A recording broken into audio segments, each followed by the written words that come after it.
Let history speak. In the mists of ancient time, there lies a civilization so rich and a war so legendary that it has captured the human imagination for millennia. The Mycenaean civilization, a powerful force in the Aegean, and the Trojan War. A conflict that has been retold in countless stories, poems, and artworks. But what really happened during that fabled war? Was it all about love, honor, or were there darker, more political motives at play? Join me as we embark on a journey to uncover the truth behind the Trojan War and the fascinating world of the Mycenaeans. Story 1. The Rise of the Mycenaeans and the Seeds of War. In the late 2nd millennium BCE, the Mycenaeans emerged as a dominant power in the Aegean region. Their civilization was centered around fortified palaces, like the one at Mycenae itself, which was protected by massive walls that seemed almost impenetrable. These palaces were not just strongholds, they were also administrative, economic, and cultural centers. The Mycenaeans were a warrior society, with a military elite that controlled vast amounts of land and resources. They were skilled in warfare, using chariots, bronze weapons, and advanced armor. Their warriors were fierce and proud, and they saw themselves as descendants of the gods. One of the key figures in Mycenaean society was the Wainax, or king. The Wainax held supreme power, ruling over his people with an iron fist. He was responsible for leading the army into battle, making important political decisions, and maintaining order within his kingdom. The Mycenaeans were also great traders. They had extensive trade networks that reached as far as Egypt, the Levant, and Mesopotamia. They traded in luxury goods such as gold, silver, ivory, and precious stones, as well as more practical items like pottery and textiles. This trade brought wealth and prosperity to the Mycenaean cities, but it also led to competition and conflict. Now, let's talk about Troy. Troy was a powerful city-state located in what is now modern-day Turkey. It was strategically located at the entrance to the Dardanelles, a narrow strait that connected the Aegean Sea to the Black Sea. This location made Troy a key player in the trade routes of the region. The Trojans were also a proud and powerful people. They had a well-fortified city with high walls and strong gates. Their king, Priam, was a wise and respected leader, and his family was known for their beauty and grace. The story goes that the Trojan War was sparked by the abduction of Helen, the wife of Menelaus, the king of Sparta. Helen was said to be the most beautiful woman in the world, and Paris, a prince of Troy, fell in love with her and took her back to Troy with him. This act was seen as a great insult to Menelaus and the Mycenaean world. But was this really the cause of the war? From a modern perspective, it's likely that there were deeper political and economic motives at play. The Mycenaeans may have seen Troy as a threat to their trade routes and their dominance in the Aegean. By attacking Troy, they could eliminate this threat and gain control of the valuable trade in the region. Menelaus, along with his brother Agamemnon, the king of Mycenae, rallied the Mycenaean city-states together to form a coalition army. Agamemnon was a powerful and ambitious leader, and he saw this as an opportunity to expand his influence and wealth. He gathered the greatest warriors of the Mycenaean world, including Achilles, Odysseus, and Ajax. The coalition army set sail for Troy, a massive fleet of ships filled with warriors and supplies. The journey was long and perilous, with storms and sea monsters threatening to sink the ships. But the Mycenaeans were determined, and they finally reached the shores of Troy. When they arrived, they faced a well-defended city. The Trojans were not going to give up their city easily. The Mycenaeans set up camp outside the walls of Troy and began a long and brutal siege. The siege of Troy was not just a military conflict, it was also a test of wills. The Mycenaeans had to find a way to break through the walls of Troy, while the Trojans had to defend their city at all costs. The warriors on both sides fought with incredible courage and determination, but the war dragged on for years. During this time, there were many battles and skirmishes. The most famous of these was the duel between Achilles and Hector, the greatest warrior of Troy. Achilles was a demigod with superhuman strength and speed. Hector was a noble and brave warrior who fought for his city and his family. The duel between Achilles and Hector was a turning point in the war. Achilles, fueled by anger and grief over the death of his friend Patroclus, defeated Hector and dragged his body around the walls of Troy. This act was seen as a great insult to the Trojans, and it further inflamed the conflict. But the Mycenaeans were still unable to break through the walls of Troy. The city was too well defended, and the Trojans were too determined to surrender. The war seemed to be at a stalemate, and both sides were suffering from the long-term effects of the conflict. Back in the Mycenaean homeland, there were also problems. The long absence of the warriors was causing economic and social unrest. Families were suffering without their husbands and fathers, and the farms were being neglected. The leaders of the Mycenaean city-states were starting to question the wisdom of continuing the war. However, Agamemnon was not willing to give up. He was determined to take Troy and prove his dominance. He continued to push his warriors to fight, even though the situation seemed hopeless. In the meantime, the Trojans were also facing their own challenges. The city was running out of supplies, and the people were starting to lose faith in their leaders. Priam, the king of Troy, was under a lot of pressure to find a way to end the war. The situation was becoming more and more desperate for both sides. The Mycenaeans needed a new strategy, and the Trojans needed a miracle. Little did they know that a new and unexpected twist was about to change the course of the war. One of the key players in this new development was Odysseus, the king of Ithaca. Odysseus was known for his intelligence and his cunning. He came up with a plan that would finally break the stalemate. The plan involved building a giant wooden horse. The Mycenaeans would hide their best warriors inside the horse, while the rest of the army would pretend to sail away. The Trojans, thinking that the war was over, would bring the horse into the city as a victory trophy. Once inside the city, the warriors would emerge from the horse and open the gates for the rest of the Mycenaean army. This plan was risky, but it was also brilliant. The Mycenaeans set to work building the horse, using the best craftsmen and materials. It took many days and nights of hard work, but finally the horse was ready. The Mycenaeans then set the plan in motion. They loaded the warriors into the horse and sailed away from the shores of Troy. The Trojans, overjoyed at the sight of the departing ships, came out of the city to investigate. They found the giant horse and, after some debate, decided to bring it into the city. As the Trojans celebrated their supposed victory, the Mycenaean warriors inside the horse waited patiently. They knew that the fate of the war was in their hands.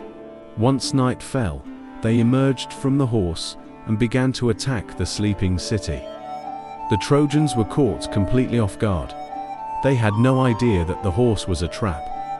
The Mycenaean warriors quickly overwhelmed the defenders and opened the gates for the rest of the army.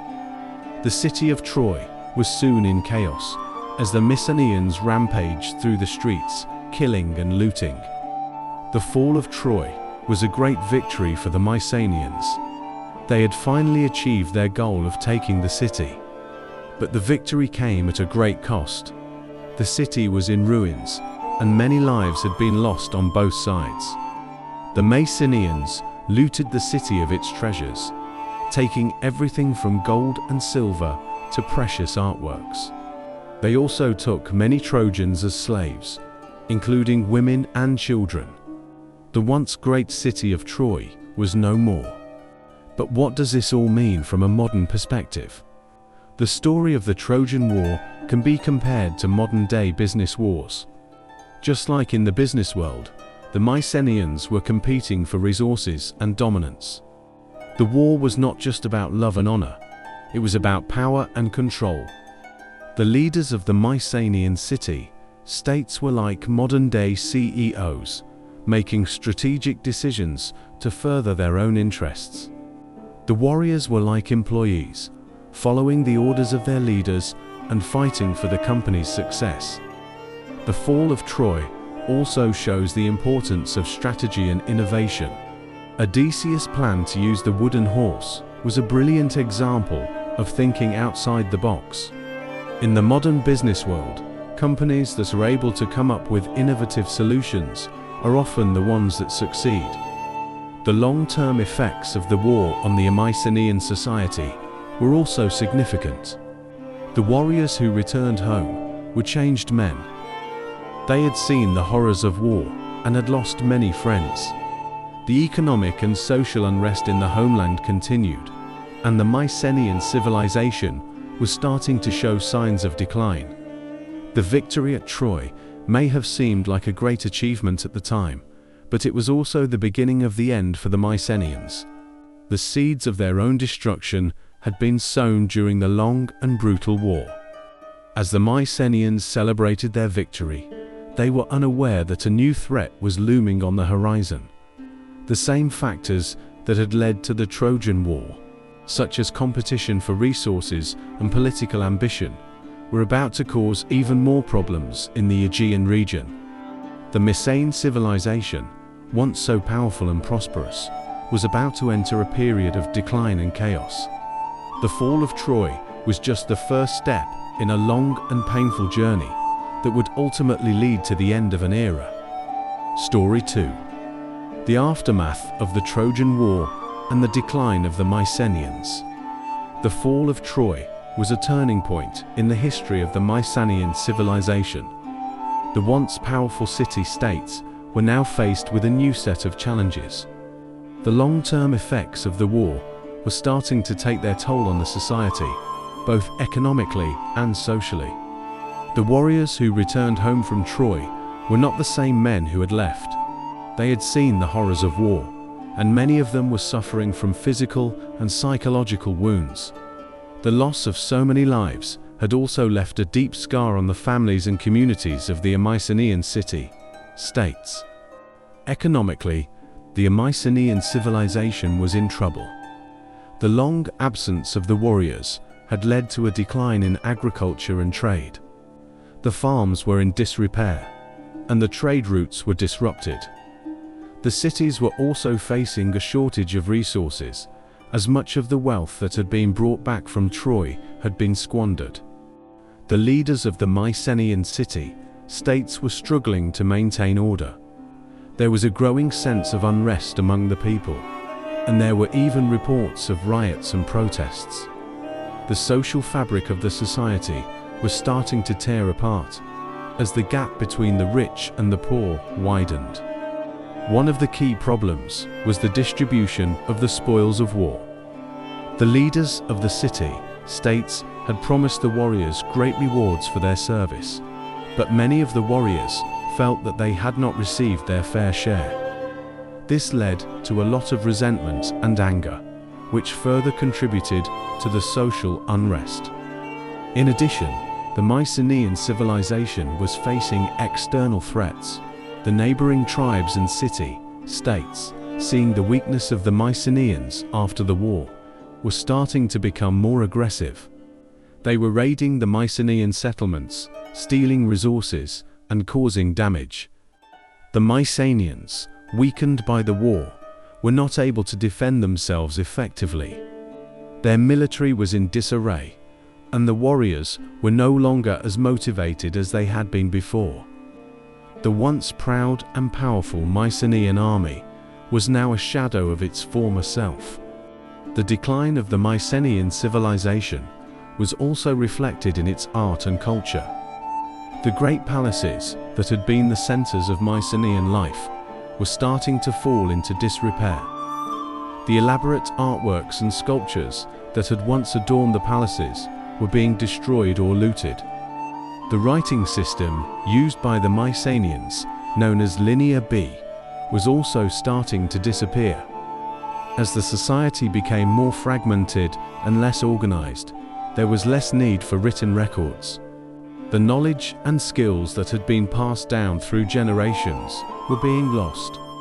The situation was further complicated by the rise of new powers in the Aegean region. The Dorians, a group of tribes from the north, were starting to migrate south. They were a more primitive and warlike people, and they posed a significant threat to the Mycenaean city-states. The Dorians had a different way of life and a different culture. They were not interested in the elaborate palaces and artworks of the Mycenaeans. Instead, they were focused on raiding and conquering. The Mycenaeans, with their weakened military and social structure, were no match for the Dorians. As the Dorians invaded the Mycenaean homeland, the cities were quickly overrun, the palaces were burned to the ground, and the people were either killed or enslaved. The Mycenaean civilization, which had once been so powerful and prosperous, was now in ruins. The fall of the Mycenaean civilization marked the end of an era in the Aegean region. It was replaced by a period known as the Greek Dark Ages, a time of relative poverty and isolation. The knowledge and culture of the Mycenaeans were largely lost, and it would take centuries for the Greek people to rebuild and develop a new civilization. But what can we learn from the decline of the Mycenaean civilization? From a modern perspective, it's a cautionary tale about the dangers of over-expansion and the importance of social and economic stability. Just like in modern-day companies, the Mycenaeans extended themselves in the Trojan War. They focused so much on achieving victory and expanding their influence that they neglected the needs of their own society. The long-term effects of the war on the economy and the social fabric were underestimated. The social unrest in the Mycenaean society can also be compared to modern-day protests and strikes. When the people feel that they are not being treated fairly, they will take action. In the case of the Mycenaeans, the warriors' resentment over the distribution of the spoils of war led to a breakdown in social order. The rise of the Dorians can be seen as a metaphor for the emergence of new competitors in the business world. When a company becomes complacent and fails to adapt to changing circumstances, it is vulnerable to being overtaken by new and more aggressive players. The fall of the Mycenaean civilization also shows the importance of preserving cultural heritage. The loss of the Mycenaean art, writing, and knowledge was a great tragedy. In the modern world, we need to be more aware of the value of our cultural heritage and take steps to protect it. The story of the Trojan War and the decline of the Mycenaeans is not just a story of the past. It has many lessons that are still relevant today. It reminds us that power and wealth are not always permanent, and that we need to be careful about how we use them. The heroes of the Trojan War, such as Achilles, Odysseus, and Hector, have become legends in Western culture. Their stories have been retold and reinterpreted for thousands of years, and they continue to inspire us. But behind the legends, there is a real history of a civilization that rose and fell. A history that is full of lessons for us to learn. As we look back on the Mycenaean civilization and the Trojan War, we can see that it was a complex and fascinating period. It was a time of great heroes and great villains, of love and war, of prosperity and decline. The legacy of the Mycenaeans lives on in many ways. Their art, their architecture, and their stories have influenced Western culture for centuries. The Trojan War, in particular, has become a symbol of the human struggle for power, love, and honor. But the most important lesson from the story of the Mycenaeans is that we need to learn from the past. We need to understand the mistakes that were made and use that knowledge to build a better future. The fall of the Mycenaean civilization was a tragic event, but it can also be a source of inspiration for us to create a more stable and prosperous society. The Mycenaean civilization and the Trojan War were a significant part of human history. They were a time of great change and upheaval, and they had a profound impact on the development of Western culture. The story of the Mycenaeans is a reminder that even the most powerful civilizations can fall, and that we need to be vigilant in protecting our values and our way of life.